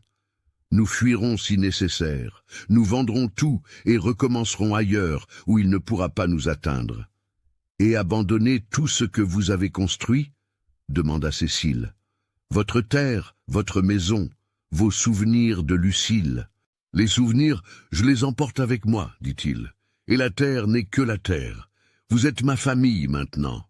Là où vous êtes, c'est là que je suis. » Mais avant qu'ils ne puissent élaborer un plan, les choses se passèrent plus vite que prévu. 3 jours plus tard, 2 hommes de justice apparurent à la ferme avec un mandat. Armand avait obtenu une ordonnance du tribunal pour l'enquête sur le mariage. Cécile était convoquée pour témoigner et jusque-là, pour sa protection, elle devait rester sous la garde de son père. « Non, » dit Valentin bloquant la porte. « Elle ne partira pas. »« Ce n'est pas votre choix, » dit l'un des officiers. « C'est un ordre du juge. » Cécile retint le bras de Valentin. « Tout va bien, » dit-elle d'une voix plus ferme qu'elle ne le ressentait vraiment. « Je vais dire la vérité. Le juge verra que le mariage était légitime. » Valentin la regarda, la peur évidente dans ses yeux. « Et s'ils ne vous croient pas, ils me croiront, » dit-elle avec une conviction qu'elle ne savait pas si elle avait, parce que c'est la vérité. Elle rassembla quelques vêtements dans un petit sac. Valentin l'embrassa fort sur le pas de la porte. « Je me battrai pour vous, » promit-il. « Je ferai tout ce qu'il faut pour vous ramener. »« Je sais, » dit-elle, ses yeux brillants de larmes non versées. « Je vous aime. »« Je vous aime aussi, » répondit-il. Les officiers l'emmenèrent. Valentin resta immobile au milieu de la cour, impuissant, voyant la femme qu'il aimait être emmenée. La maison qui avait repris vie grâce à sa présence semblait soudain vide de nouveau. Mais il n'allait pas abandonner, pas cette fois. Il chevaucha jusqu'à la maison de Madame Claire, raconta tout. Elle et son mari offrirent leur aide immédiate. « Nous allons parler à tous ceux que nous connaissons, » dit Madame Claire. « Nous allons raconter la vérité. Les gens doivent savoir quel genre d'homme est Monsieur Armand Moreau. » Valentin alla voir le père Antoine, qui promit de parler au juge, d'attester personnellement que le mariage était légitime. Il alla voir toutes les femmes pour qui Cécile avait cousu, leur demandant de témoigner de son caractère. Il alla voir les quelques commerçants qui faisaient encore affaire avec lui, leur demandant leur soutien. Et puis, il fit quelque chose qu'il n'avait pas fait depuis longtemps. Il alla à la messe du dimanche. L'église était pleine quand il entra. Les conversations cessèrent, toutes les têtes se tournèrent. Valentin s'avança jusqu'au premier rang, où il s'asseyait avant la mort de Lucille, et s'agenouilla. Il pria avec une ferveur qu'il n'avait pas ressentie depuis des années.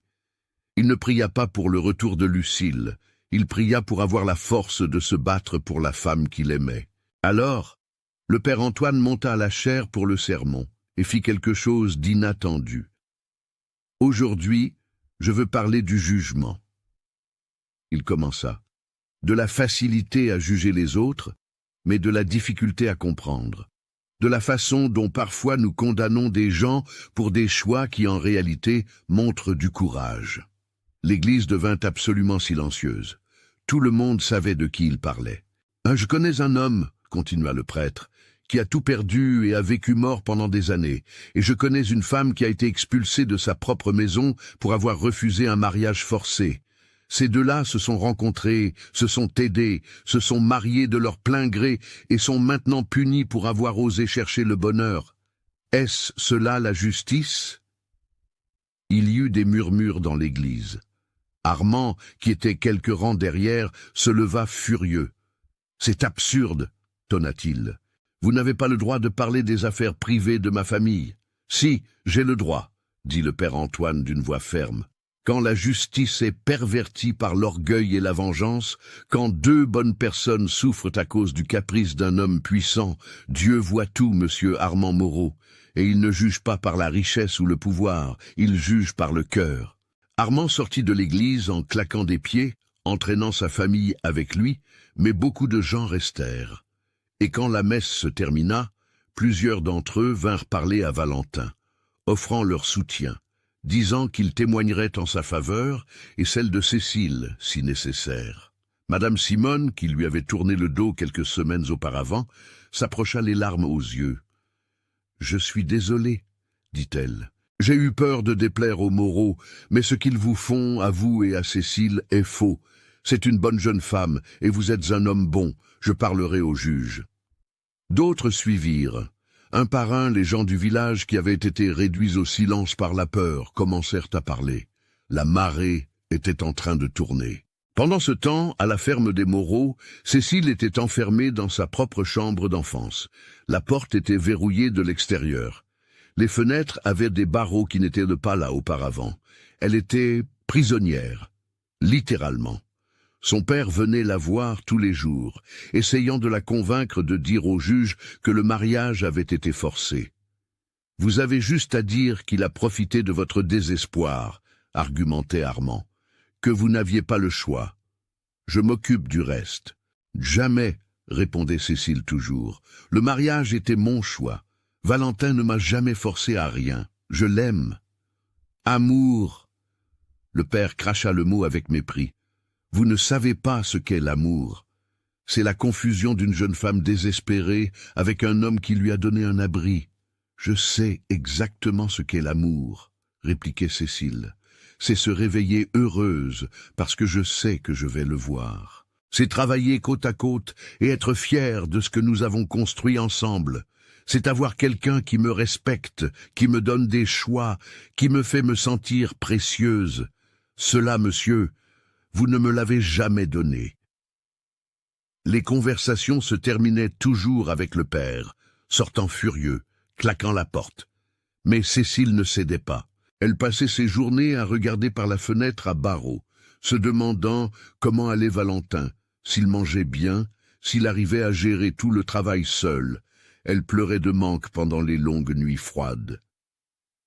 Si vous suivez cette histoire, et que vous encouragez l'amour de Valentin et Cécile, laissez un j'aime maintenant et partagez avec quelqu'un de spécial. L'audience avec le juge fut fixée un mois après la séparation forcée.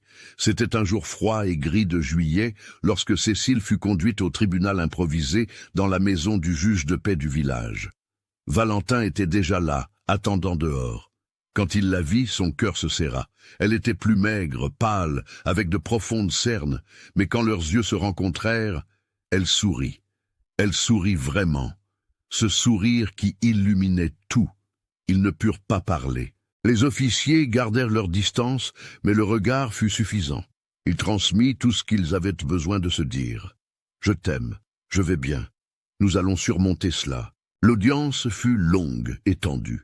Armand présenta sa version, peignant Valentin comme un profiteur qui avait séduit une fille vulnérable.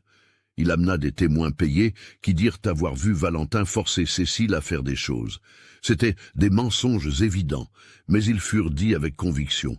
Puis ce fut le tour de la défense. Le père Antoine témoigna, racontant comment il avait assisté au développement de leur relation, comment il avait vu deux adultes faire le choix conscient de se marier. Madame Claire témoigna du caractère des deux. Madame Simone et d'autres femmes du village parlèrent de la façon dont Cécile était une travailleuse honnête, comment le mariage était clairement heureux. Et finalement, Cécile fut appelée. Elle se leva, les jambes tremblantes, mais la tête haute. Le juge, un vieil homme à l'expression sévère, la regarda par-dessus ses lunettes. « Mademoiselle Moreau, commença-t-il. « Madame Dubois, corrigea-t-elle d'une voix ferme. Mon nom est Cécile Dubois. » Il y eut un murmure dans la salle. Le juge frappa son marteau, demandant le silence. « Madame Dubois, alors, dit-il, racontez avec vos propres mots comment ce mariage s'est produit. » Cécile respira profondément, raconta tout. Comment elle fut expulsée de chez elle pour avoir refusé un mariage forcé, comment elle vécut seule, travaillant honnêtement, comment elle rencontra Valentin quand il était malade, comment il lui offrit un travail digne, comment la relation grandit naturellement, comment il ne la força jamais à rien, lui donna toujours des choix, comment ils tombèrent vraiment amoureux. « Et avez-vous aimé cet homme avant ou après qu'il ne vous propose le mariage ?» demanda le juge. « Avant, » répondit-elle sans hésiter. « Je l'aimais déjà quand j'ai accepté de me marier, et je l'aime encore plus maintenant. C'est le meilleur homme que j'ai jamais connu. Il me traite avec un respect que mon propre père ne m'a jamais donné. Il me fait me sentir précieuse. Il me donne envie d'être meilleure. Ce n'est pas de l'exploitation, c'est de l'amour véritable. Même si vous perdiez ce mariage, vous perdriez votre seule sécurité, fit remarquer le juge. Vous n'auriez plus rien. Je préfère n'avoir rien et être libre que tout avoir, et être prisonnière, dit Cécile, regardant directement son père. J'ai vécu des deux manières. Je sais ce qui est le mieux, et le mieux, c'est d'être avec un homme qui m'aime vraiment, même si nous devons manger du pain dur et vivre dans une humble maison. Le juge resta silencieux un long moment, l'étudiant. Puis il regarda Valentin. « Monsieur Dubois, levez-vous. » Valentin obéit, le cœur battant fort. « Aimez-vous cette femme ?» demanda le juge directement. « Oui, » répondit Valentin sans hésiter. « Plus que ma propre vie. Et si j'annule ce mariage maintenant, que ferez-vous ?»« Je me battrai, » dit Valentin, « de toutes les manières légales possibles. Je ferai appel. J'irai même jusqu'au gouverneur si nécessaire. » Et quand toutes les options légales seraient épuisées, il s'arrêta, regarda Cécile, puis se tourna vers le juge. « Je m'enfuirai avec elle où que ce soit nécessaire, car la vie sans elle n'est pas une vie qui vaille la peine d'être vécue. » Le juge secoua la tête, mais il y avait un petit sourire sur ses lèvres. « 60 ans sur le banc, et je suis encore surpris par les gens, » murmura-t-il. Puis il frappa son marteau. « Ma décision est la suivante. Je ne trouve aucune base légale pour annuler le mariage. La femme est adulte, elle était en pleine capacité mentale, elle a fait un choix conscient, le mariage est valide et restera valide. Madame Dubois est libre de retourner chez elle avec son mari. » La salle explosa de réactions. Armand cria des protestations. Les partisans de Valentin et Cécile applaudirent, mais Valentin et Cécile n'entendirent rien de tout cela. Ils coururent l'un vers l'autre, s'étreignirent au milieu du tribunal, elle pleurant sur son épaule, il la tenant comme s'il n'allait jamais la lâcher. « C'est fini, » murmura-t-il, « c'est fini, vous rentrez à la maison. »« Je rentre à la maison, » répéta-t-elle entre les larmes, « dans notre foyer. » Armand tenta de s'approcher, mais le juge frappa de nouveau son marteau. « Monsieur Moreau, je considérerai toute autre interférence comme un outrage. Je vous suggère fortement d'accepter la décision et de laisser votre fille en paix. » Le fermier regarda Cécile une dernière fois. Il y avait de la colère là, mais aussi quelque chose de plus. peut-être de la reconnaissance, peut-être même un respect réticent. Elle l'avait affronté, elle avait choisi son propre chemin, et elle avait gagné. Il tourna le dos et partit, ses fils le suivant. Valentin et Cécile retournèrent à la ferme sous le soleil qui avait finalement percé les nuages. La maison les attendait, et elle n'avait jamais semblé aussi belle. Ils passèrent cette nuit-là simplement ensemble, profitant de leurs retrouvailles, conversant, riant, pleurant des larmes de soulagement, faisant des plans pour l'avenir qui étaient maintenant assurés. Les mois qui suivirent furent ceux de la reconstruction. Avec la victoire légale, les pressions cessèrent. Les fournisseurs recommencèrent à faire affaire. Les commandes de couture augmentèrent. La ferme prospéra sous leur travail commun. Ils ne devinrent pas riches, mais ils avaient assez et ils avaient l'un l'autre, ce qui était tout ce qui comptait. Madame Claire devint l'amie inséparable de Cécile. Les femmes du village l'acceptèrent de nouveau, impressionnées par son courage. Certaines vinrent même s'excuser d'avoir tourné le dos auparavant. Cécile pardonna, car garder rancune était un poids qu'elle ne voulait pas porter. La relation avec sa famille resta rompue. Son père ne lui parla plus jamais. Ses frères l'ignoraient lorsqu'ils se croisaient au village. Cela faisait mal, mais c'était une douleur supportable, car elle avait construit une nouvelle famille, une famille choisie. Valentin, Madame Claire et son mari, les amis de la couture, le père Antoine, étaient une vraie famille, unie par l'amour et le choix, pas seulement par le sang. 2 ans après le mariage, un matin de printemps, Cécile découvrit qu'elle attendait un enfant. La joie fut immense, mais elle fut aussi accompagnée de peur de ce qui était arrivé à Lucille. Valentin ressentit la même peur, mais ne la laissa pas transparaître beaucoup. Il engagea la meilleure sage-femme de la région. Il s'occupa de Cécile avec une attention redoublée. Il priait toutes les nuits pour que tout se passe bien, et cela se passa bien. Un après-midi chaud de novembre, après un long travail mais sans complications, naquit une petite fille, rosée, parfaite. Elle cria fort, annonçant son arrivée au monde, et ce cri fut la plus belle musique que Valentin ait jamais entendue. Il tint sa fille pour la première fois avec des mains tremblantes, des larmes coulant sur son visage. « C'est un don, » murmura-t-il. « Une deuxième chance que je ne pensais pas mériter. » « Vous méritez tout le bonheur du monde, » dit Cécile depuis le lit, épuisée, mais radieuse. « Elle aussi le méritera. Nous lui donnerons tout ce que nous n'avons pas eu, la liberté de choisir, le respect, l'amour inconditionnel. » Ils baptisèrent la petite fille Hélène en hommage à la mère de Cécile, qui était morte jeune. La petite grandit entourée d'amour, dans une maison qui respirait le bonheur. 2 ans plus tard vint un garçon qu'ils baptisèrent Michel, et 3 ans plus tard encore une fille, Isabelle. La maison qui avait été morte quand Cécile était arrivée était maintenant pleine de vie. Des rires d'enfants, le bruit de pieds qui couraient, de la joie dans chaque recoin. Valentin se transforma en un père dévoué, qui jouait par terre avec ses enfants, qui racontait des histoires avant de dormir, qui enseignait avec patience. Cécile se transforma en une mère aimante, mais ferme, qui cousait des vêtements, qui faisait des gâteaux d'anniversaire, qui embrassait les peurs et célébrait les victoires. Les années passèrent, les enfants grandirent forts et en bonne santé. La ferme prospéra. Valentin et Cécile vieillirent ensemble, les cheveux devenant gris, les rides marquant leur visage, mais l'amour ne faisait que s'approfondir. Un après-midi d'automne, 20 ans après leur mariage, ils étaient assis sur le porche, regardant le coucher du soleil. Les enfants étaient déjà adultes. Hélène était maintenant mariée, vivant dans un village voisin. Michel aidait à la ferme, déjà un homme fait. Isabelle étudiait pour devenir enseignante. Valentin tenait la main de Cécile, les doigts entrelacés comme toujours. « Vous regrettez ?» demanda-t-il soudain. « De quoi ?» demanda-t-elle surprise. « De tout.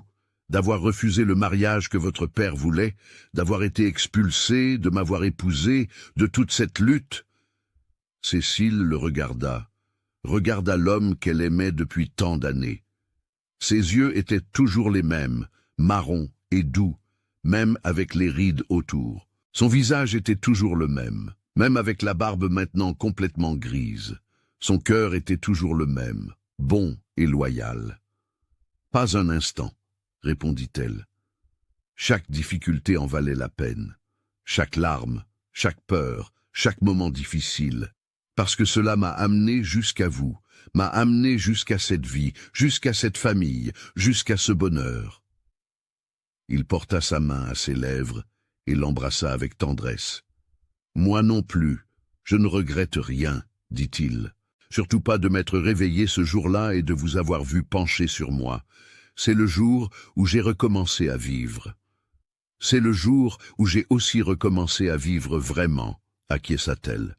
Avant cela, je ne faisais que survivre. » Ils restèrent dans un silence confortable, regardant le soleil descendre à l'horizon, peignant le ciel d'orange et de rose.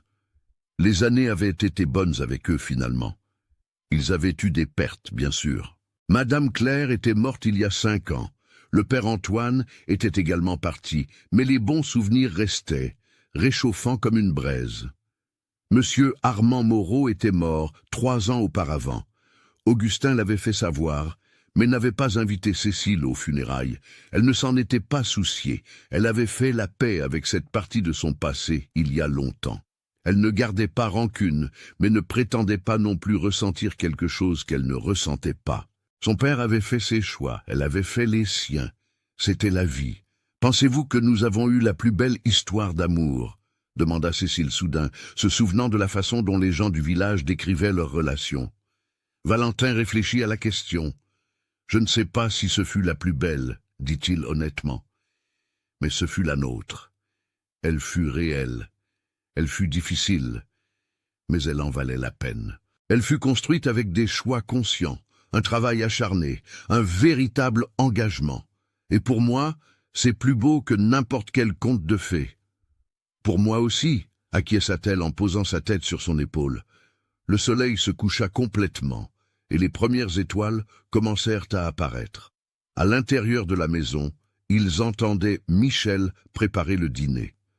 L'odeur de la cuisine maison flottait dans l'air. Bientôt, Isabelle arriverait du village. Ce serait une nuit ordinaire, un dîner en famille, des conversations autour de la table, des rires partagés. C'était une vie simple, mais c'était une vie pleine d'amour. Et au final, c'était tout ce qui comptait. De nombreuses années plus tard, alors qu'ils étaient très âgés, assis sur ce même porche qui avait été témoin de tant de moments importants, Valentin et Cécile étaient toujours côte à côte, leurs cheveux complètement blancs, leur corps affaibli par l'âge, mais leurs mains toujours entrelacées, l'amour toujours fort. Hélène rendait visite avec les petits-enfants. Michel s'occupait de la ferme qui serait un jour la sienne.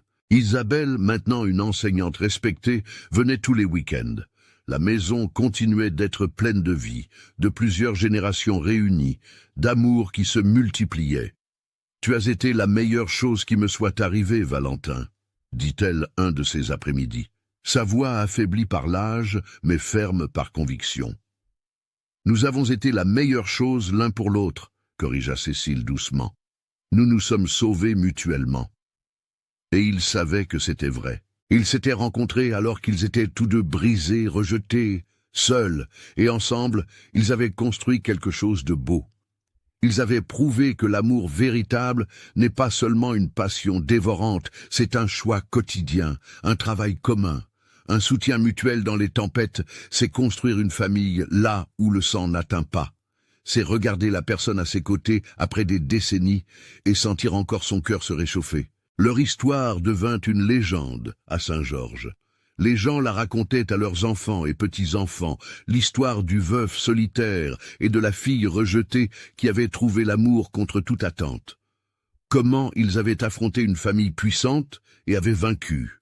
Comment ils avaient construit un véritable bonheur sur les ruines de leur vie détruite. Et quand les gens demandaient quel était le secret, la réponse était toujours simple. Le respect, le travail commun et le courage de choisir l'amour, même quand le monde entier disait non.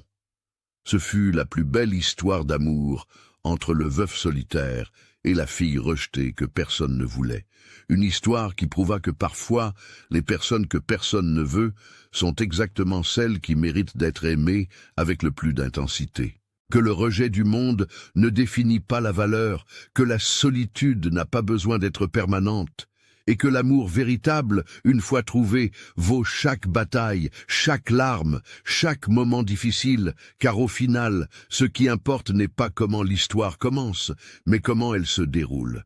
Et Valentin et Cécile ont écrit leur histoire avec courage, dignité et un amour qui a résisté au temps et à toutes les adversités. Et ils vécurent heureux, non pas parce que tout fut facile, mais parce qu'ils affrontèrent tout ensemble.